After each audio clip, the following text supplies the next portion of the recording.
எல்லாருக்கும் வணக்கம். எப்பவும் நன்றி எல்லாம் சொல்லதான் வீடியோ போடுவோம். நார்மலா இஷ்யூ பேசுறதுக்குலாம் வீடியோ போட்டது இல்ல. பட் இருந்தாலும் ஒரு சில இஷ்யூ பேசலாம், அதுக்காகவும் வீடியோ போடலாம். அதாவது பொதுவா அரசியலுக்கு வந்தப்போ நிறைய பேர் சொன்னாங்க, அவங்க அவங்க அப்பா அரசியல்ல இருந்தாங்க, சோ அதை வச்சு வந்தாங்க அப்படின்னு. அப்பா அரசியல்ல இருந்தாங்க, அரசியல் பிடிச்சிருந்துச்சு, அதனால அரசியலுக்கு வந்தோம். அதெல்லாம் தாண்டி மக்களுக்கும் நம்மள பிடிக்கணும். அப்ப பிடிக்கிற மாதிரி ஏதோ ஒரு வேலை செய்யணும், அப்ப மட்டும்தான் மக்கள் ஏத்துப்பாங்க. சோ யாராலையும் எந்த பின்புலத்தாலையும்னா புதுச்சேரியை பொறுத்த வரைக்கும்ல அரசியல் வர முடியாது. நம்ம ஒரு கட்சியில இருந்தோம், அந்த கட்சி தலைமை கட்டுப்பட்டு இருந்தோம், அதனால நம்ம மக்களாலையும் அங்கீகரிக்கப்பட்டோம் அப்படிங்கறதெல்லாம் வேற. எதுக்கு இந்த வீடியோ பதிவு அப்படின்னா, இப்போ அந்த கட் அவுட் இஷ்யூஸ் எல்லாம் போயிட்டு இருக்குல்ல, இந்த மாதிரி கோர்ட்ல ஒரு ஆர்டர் இருக்கு, கட் அவுட் வைக்க கூடாது, அதாவது கட் அவுட் மக்களுக்கு இடையூறு செய்கிற இடங்கள்ல வைக்க கூடாதுங்கிற ஒரு அதுக்காக தான் இந்த கோர்ட் ஆர்டர்ஸ் எல்லாம். அதை நாங்க மதிக்கிறோம். அதையும் தாண்டி நம்ம எல்லாருக்குமே அவங்களோட ஃபாலோவர்ஸ் இருப்பாங்க. அவங்க கட்சிக்காரர்கள்னு ஒரு பிறந்த நாளைக்கோ எதுக்கோ கட் அவுட் வைக்கிறப்போ அதை நம்ம போய் ஒரு அளவுக்கு மேல நம்மளால சொல்ல முடியாது. இந்த மாதிரி ஒரு சில இடங்கள்ல ஒருத்தவங்க வைப்பாங்க, அதை பார்த்துட்டு நாங்களும் வைக்கிறோம், இவங்களும் வைப்பாங்க, வேற கட்சிக்காரங்க வைப்பாங்க, சோ ஏன் அவங்கதான் வைக்கணுமா, நாங்க வைக்க கூடாதுன்னு இந்த ஒரு இதெல்லாம் அரசியல்ல இந்த ஒரு ஈகோ இதெல்லாம் இருக்கும், வைக்கிறாங்க. அதே மாதிரி நம்மளும் சரி கோர்ட் ஆர்டர் மதிக்கணும் அப்படிங்கிறதுக்காக கோர்ட்ல இருந்து நம்ம எதுவும் ஆர்டர்ஸ்க்கு எகெயின்ஸ்டா பண்ணக்கூடாதுன்னு கட் அவுட் எடுக்கிறோம், அனுமதிக்கிறோம். இதெல்லாம் போயிட்டு இருக்கிற நேரத்துல ஒரு 1 வீக் முன்னாடி ஒரு சம்மன் வருது. என்ன அப்படின்னு பார்த்தா, அந்த சம்மன் ஒண்ணுமே கிடையாது. அதாவது அந்த கட் அவுட் வச்சதுக்கு இவங்க எல்லாம் காரணம் சொல்லணும் அப்படின்னு. யாரு அப்படின்னு பாத்தீங்கன்னா எஸ்பி, எஸ்எஸ்பி, எஸ்ஐ, இன்ஸ்பெக்டர், இந்த மாதிரி கவர்மெண்ட் அபிஷியல்ஸ் எல்லாரும் சொல்லணும். கடைசியா commune panchayat commissioner, municipal commissioner, அவங்க எல்லாம் இருக்கணும் அப்படின்னு இருக்கு. கடைசியா ஒரு ஆள் இருக்கு. யாருன்னா என்னோட படம் என்னோட கட் அவுட்ல இருந்ததுனால அவங்களும் ஒன் ஆஃப் த ரெஸ்பாண்டன்ட், அவங்களும் பதில் சொல்லணும் அப்படின்னு சொன்னாங்க.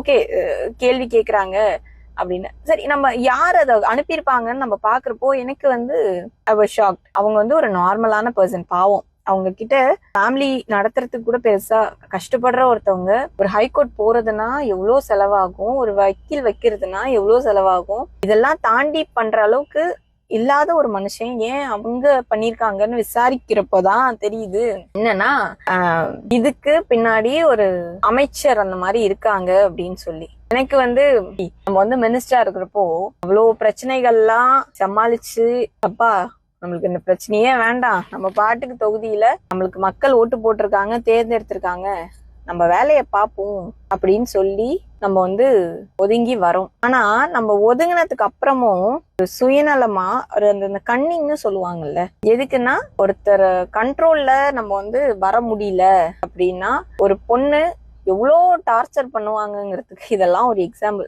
ஏன்னா நானும் கொஞ்ச நாளாவே பாத்துட்டு இருக்கேன், பயங்கர ஒரு டார்ச்சருக்குள்ளேயே போயிட்டு இருக்கு. நம்மள டார்ச்சர் பண்ணா நம்ம அரசியல்வாதி, அரசியலுக்கு வரும்போதே நம்ம எல்லாத்தையுமே மறந்து வச்சுட்டு தான் வரோம். குடும்பமா இருக்கட்டும், நம்மளுடைய சொந்த விருப்பு வெறுப்பு இதெல்லாம் தாண்டி பொலிட்டீஷியனா பப்ளிக் வெளியில வந்துட்டோங்கும் போது எல்லாத்துக்கும் தான் நம்ம ரெடியா இருக்கணும். அதெல்லாம் ஓகே, பட் நம்ம கூட இருக்கிறவங்க கஷ்டப்படக்கூடாது. இது மெயினான விஷயம். ஏன்னா நம்ம ப்ரொடெக்டிவா இருக்கிறோங்கிறத தாண்டி நம்ம நம்ம கூட இருக்கிறவங்கள ப்ரொடெக்டிவா பாத்துக்கணும். ஒரு நல்ல அரசியல்வாதிக்கு அதுதான் ஒரு நல்ல எண்ணங்கிறது ரொம்ப முக்கியம். நம்ம மினிஸ்டரா இருந்தப்ப நம்மளுக்கு எவ்வளவு பிரச்சனை எல்லாம் தந்தாங்க, அதெல்லாம் நம்ம எதையுமே வெளிக்காட்டிக்காம ரொம்ப நாசுக்கா வெளில வந்துட்டோம். இன்னைக்கும் அந்த அமைச்சர்கள் பாத்தீங்கன்னா நம்மள அவ்வளோ டார்ச்சர் பண்றாங்க. நான் யாருன்னு பேர்லாம் சொல்ல விரும்பல, எல்லாரையும் எல்லாம் சொல்ல முடியாது, எல்லாரும் தேர் வெரி ஜெம், நம்ம எல்லாரையும் தப்பா சொல்லிட முடியாது. சொல்றது ஒரு ஆளு 2 ஆளுன்னு வச்சுக்கோங்களேன். இந்த மாதிரி எல்லாம், அதாவது இதனால ஒண்ணுமே கிடையாது, நம்மளுக்கு ஒரு தேவையில்லாத ஒரு அலைச்சல், அதாவது நம்மள டார்ச்சர் பண்றாங்களாமா, அதெல்லாம் அவங்க பண்ணிக்கிட்டு இருக்காங்க. எனக்கு என்ன வருத்தமான விஷயம்னா, இதுல ஒரு எதுவுமே தெரியாத ஒரு பப்ளிக் அவங்கள கஷ்டப்படுற ஒருத்தங்களை தேவையில்லாம இதுக்குள்ள கொண்டு வரீங்க. இப்ப நம்ம அரசியலையும் தாண்டி நார்மலா இருக்கிறதுனால பரவாயில்ல, நம்ம அவங்க சைட்ல இருந்து யோசிக்கிறோம், சரி தே ஆர் இன்ஃப்ளூயன்ஸ்ட், அவங்களால பண்ணப்பட்டாங்க அப்படின்னு நமக்கு தெரியுது. ஒரு கோர்ட்டுக்கு வச்சு எவ்வளவு வேலை, ஒரு அமைச்சரா இருந்தா எவ்வளவு வேலை இருக்கும். அமைச்சருங்கிறது அவ்வளவு சாதாரண விஷயம் இல்ல, முதல்ல எம்எல்ஏங்கிறதே அவ்வளவு சாதாரண விஷயம் இல்லை. ஏன்னா மக்களால் தேர்ந்தெடுக்கப்படுறது, ஒரே வீட்டுல இருக்கிற ஒருத்தருக்கே பிடிக்க மாட்டேங்குது, நம்மள மக்கள் ஓட்டு போட்டு தேர்ந்தெடுக்கிறாங்க. எவ்வளவு ஒரு கஷ்டங்கள் எல்லாம் தாண்டி, தமிழ்நாடு மாதிரி கூட கிடையாது, பாண்டிச்சேரியில வீடு வீடா போய் ஒருத்தர்கிட்டயும் ஓட்டு வாங்கி அவங்கள நம்மள பிடிக்க வச்சு நம்ம செய்யற வேலைகள் பிடிச்சி எவ்வளவு கஷ்டப்பட்டு ஜெயிக்கிறோம். ஆனா வந்ததுக்கு அப்புறம் அதெல்லாம் மறந்துட்டு, நம்மளுக்கு ஓட்டு போட்டு ஜனங்களை மறந்துட்டு, ஓகே நம்மள்ட்ட எல்லாரும் கண்ட்ரோல்டா இருக்கணும், நம்ம பேச்ச மதிக்கலன்னா அவங்களை எவ்வளவு டார்ச்சர் வேணாலும் பண்ணலாம். அவங்க எம்எல்ஏவா இருந்தாலும் சரி, யாரா இருந்தாலும் சரி, அவங்கள நம்ம டார்ச்சர் பண்ணணும். எனக்கு தெரியல இது இன்னொரு எம்எல்ஏவா ஒரு ஜென்ஸா இருந்தா அதை பண்ணுவாங்களான்னு. பட் நம்மளா இருக்கிறதுனால நம்ம கூட இருக்கிறவங்க எல்லாரையும் வந்து டார்ச்சர் பண்றது, தேவையில்லாம கேஸ் போடுறது, இதெல்லாம் வந்து ரொம்ப வருத்தமா இருக்கு. வருத்தம் தரக்கூடிய ஒரு நாகரிகமான அரசியலாவே இது இல்ல. என்ன பெருசா ஆயிர போகுது?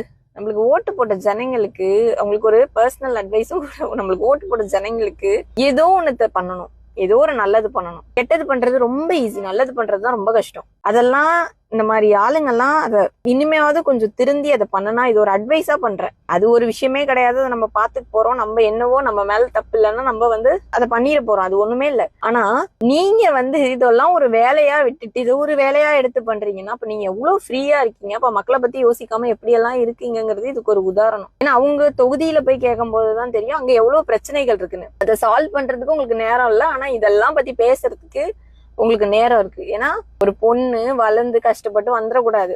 வந்துட்டா ஐயோ அரசியலே வேண்டாமான்னு சொல்ற அளவுக்கு அவங்கள அசிங்கப்படுத்தி, அவங்களை எவ்வளவு கேவலப்படுத்த முடியுமோ கேவலப்படுத்தி, கூட இருக்கிற ஆளுங்கள் எல்லாம் கஷ்டப்படுத்தி கொண்டுட்டு வந்து வைக்கிறீங்க. இது ஒரு அரசியல். இந்த மாதிரி அரசியல் எல்லாம் எனக்கு என்னுடைய அப்பா கத்து கொடுக்கல.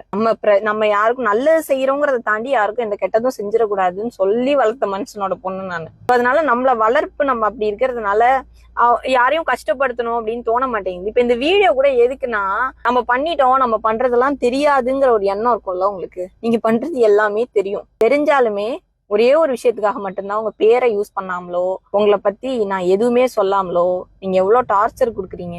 அதாவது வீட்டுக்கு போற வழியில இருந்து நம்மள வேவ் பாக்குறதுக்கு ஆளுல இருந்து ஒரு ஸ்பை எல்லாம் நம்மள சுத்திட்டே இருக்கும். இந்த மாதிரி ஸ்பை பண்றதுல இருந்து எல்லாமே நம்மளுக்கு தெரியும். என்னோட போனா இருக்கட்டும், அதை வந்து நீங்க என்னோட போனோட டீடைல் கலெக்ட் பண்றதுல இருந்து அதெல்லாம் எப்படி நீங்க வாங்குறீங்க. மேபி நீங்க எல்லாம் கவர்மெண்ட் குள்ள இருக்கிறதுனால வாங்குறீங்க. அதெல்லாம் நீங்க வாங்குறது எனக்கு தெரியும். எனக்கு சேஃப்டியான ஒரு இடத்துல நான் இல்லைங்கிறதும் எனக்கு தெரியும். அதை விட முக்கியமான விஷயம், இதெல்லாம் நம்ம ஃபீல் பண்ணி ஒரு கம்ப்ளைண்ட் கொடுக்க போறோம். ஒரு பெரிய அதிகாரி, நம்ம அதை சொல்லக்கூடாது பேரை, அந்த அதிகாரி அங்க உட்காந்துக்கிட்டு நாளைக்கு எனக்கு ஏதாவது ஒண்ணு ஆயிடுச்சுன்னா நான் என்னங்க பண்ணுவேன்னு கேக்குறப்ப அவங்க சொல்றாங்க, வேணும்னா ஒண்ணு பண்ணுங்களேன், உங்களோட சொத்துக்கள் எல்லாம் நீங்க வந்து மாத்தி வச்சிருங்க வேற யார் பேர்லயாவது.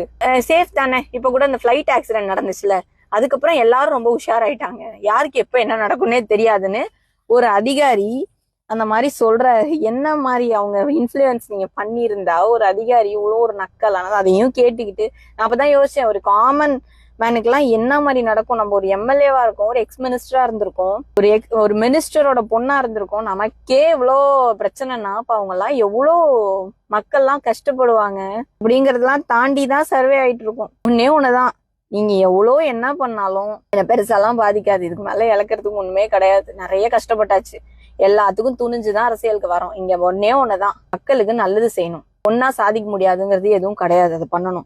அதை விட இப்ப வரைக்கும் உங்க பேரை நான் சொல்லாம இருக்கிறதுக்கு காரணம், நீங்க எவ்வளவு நான் மினிஸ்டரா இருந்தப்போ என்ன டார்ச்சர் பண்ணீங்க, இதெல்லாம் சொல்லாம இருக்கிறதுக்கு ஒரே காரணம் என்னோட சிஎம் மட்டும்தான். என்னோட அப்பா ஸ்தானத்துல இருக்க சிஎம், அவருக்காக மட்டும்தான் நான் யார் பேரையும் சொல்லாம இருக்கேன். அவருதான் உன்னுடைய எலெக்ஷன் வேலையை மட்டும் போய் பாரு, நீ மத்தது எதையுமே காதுல வாங்காதுன்னு. ஆனா திருப்பி திருப்பி தொந்தரவு பண்ணிக்கிட்டே இருக்கும்போது அட்லீஸ்ட் உங்களுக்கு நீங்க டிஸ்டர்ப் பண்றது எனக்கு தெரியுதுன்னாவது உங்களுக்கு தெரியணும்ல. எவ்வளவு டிஸ்டர்ப் பண்ணாலும் தெரியாதுன்னு நினைச்சிடக்கூடாதுல்ல. அதுக்காக தான் தயவு செய்து என்ன டார்ச்சர் பண்றதெல்லாம் விட்டுட்டு போய் உங்களுக்கு ஓட்டு போட்டாங்களா ஜனங்க, அவங்களுக்கு வேலை பாருங்க, அவங்களுக்காக உழைங்க. அவங்கதான் நம்ம முதலாளி. நம்மளுக்கு ஓட்டு போட்டு தேர்ந்தெடுத்தாங்களா ஜனங்க, அவங்கதான் நம்ம முதலாளி. நம்ம முதலாளிங்களுக்கு நம்ம ஒழுங்கா வேலை பார்த்து கொடுக்கணும். அதான் முதல்ல தயவு செய்து பண்ணீங்கன்னா, இல்ல என்கிட்ட பணம் இருக்கு, நான் என்ன வேணா மிரட்டுவேன், என்ன வேணா பண்ணுவேன் அப்படின்னு நினைச்சீங்கன்னா அதுக்கு நான் ஆள் கிடையாது. எனக்கு உங்ககிட்ட வரணுங்கிற அவசியமும் கிடையாது. நம்ம இப்பதான் மக்கள்கிட்ட போய் நிக்கணும். அவங்க பார்த்து ஏதாவது செய்யணும், அவ்வளவுதான். எனக்கு மித்த யாருமே இப்போதைக்கு அவசியமே கிடையாது. தயவு செய்து திருப்பியும் சொல்றேன், ஒரே ஒருத்தருக்காக மட்டும்தான் இவ்வளவு பேசிட்டு அந்த வார்த்தையை கூட சொல்லாம போறேன். அது எங்க ஐயா என்ஆர் ஐயாக்காக மட்டும்தான். அவருக்காக தான் நிறைய பொறுத்து போயிட்டு இருக்கேன். அவரே நிறைய பொறுத்து போயிட்டு தான் இருக்காரு. சொல்றேன், எல்லாம் கொஞ்சம் மைண்ட்ல வச்சுட்டு அமைச்சர்கள் கொஞ்சம் அமைதியா, கொஞ்சம் இன்னொரு 8 மாசம் தான் இருக்கு, எலெக்ஷன் எல்லாம் பார்த்தா நல்லா இருக்கும்னு நினைக்கிறேன். கொஞ்சம் மக்களுக்கு எப்பயாவது போய் நல்லபடியா செஞ்சுட்டு வேலையை பாருங்க, என்னையும் வேலை பார்க்க விடுங்க. என் நம்பி நிறைய பேர் இருக்காங்க. ஒரே பொண்ணுதான், நம்மளுக்கு குடும்பம்னா நம்ம அரசியல் சார்ந்து இருக்கிறவங்க தான், அவங்கள பாத்துக்கிறது என்னோட கடமை.